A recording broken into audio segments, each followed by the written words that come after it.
हर हर महादेव।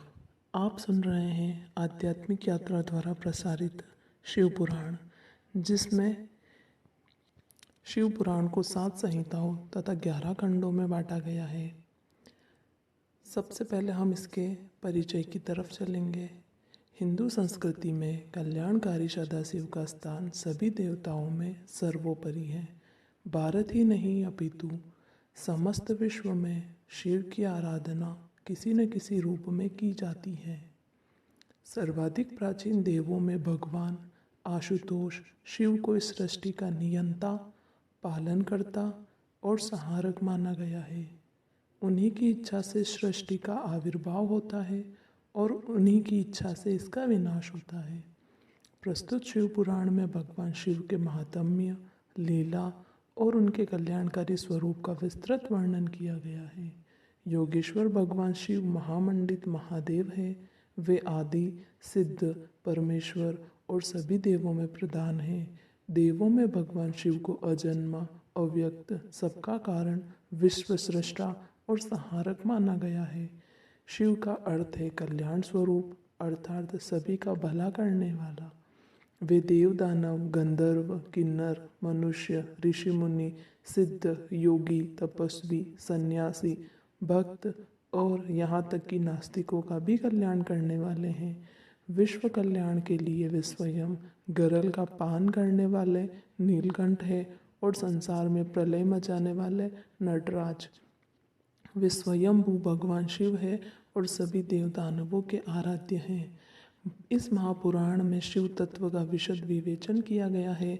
सरल गद्य भाषा में शिव के विभिन्न अवतारों, नामों, लीलाओं, उनकी पूजा विधि, पंचाक्षर मंत्र की महत्ता, अनेकों अनेक ज्ञानप्रद आख्यान, शिक्षाप्रद तथा उद्देश्यपरक कथाओं का अत्यंत सुंदर आकलन किया गया है।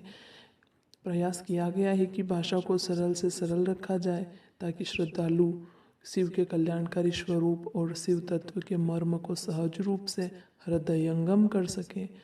हमें विश्वास है कि श्रद्धालु और जिज्ञासुजन इस महान पुराण का अनुशीलन करके अपने जीवन को उपकृत कर पाएंगे, क्योंकि शिव ही एक ऐसे परम ब्रह्म है जो अच्छे बुरे सभी के लिए सहज सुलभ हैं। शिव पुराण का महात्म्य का अध्ययन करेंगे।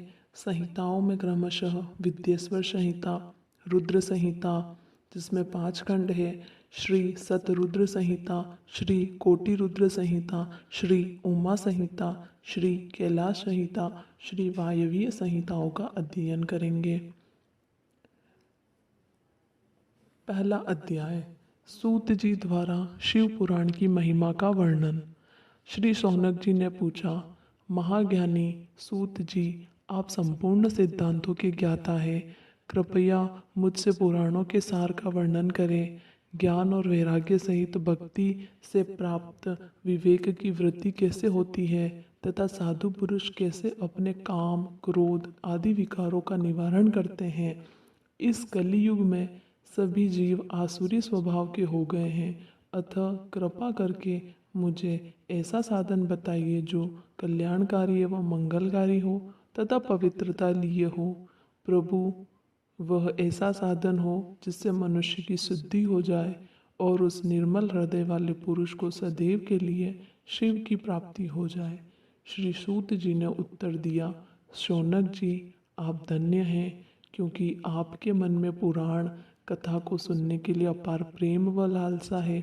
इसलिए मैं तुम्हें परम उत्तम शास्त्र की कथा सुनाता हूँ। वत्स, संपूर्ण सिद्धांत से संपन्न, भक्ति को बढ़ाने वाला तथा शिवजी को संतुष्ट करने वाला अमृत के समान दिव्य शास्त्र है शिव पुराण। इसका पूर्व काल में शिवजी ने ही प्रवचन किया था। गुरुदेव व्यास ने सनत कुमार मुनि का उपदेश पाकर आदरपूर्वक इस पुराण की रचना की है। यह पुराण कलियुग में मनुष्यों के हित का परम साधन है। शिव पुराण परम उत्तम शास्त्र है। इस पृथ्वी लोक में सभी मनुष्यों को भगवान शिव के विशाल स्वरूप को समझना चाहिए। इसे पढ़ना एवं सुनना सर्व साधन है। यह मनोवांछित फलों को देने वाला है। इससे मनुष्य निष्पाप हो जाता है तथा इस लोक में सभी सुखों का उपभोग करके अंत में शिवलोक को प्राप्त करता है। शिव पुराण में 24,000 श्लोक हैं, जिसमें 7 संहिताएं हैं। शिव पुराण परम ब्रह्म परमात्मा के समान गति प्रदान करने वाला है। मनुष्य को पूरी भक्ति एवं संयम पूर्वक इसे सुनना चाहिए।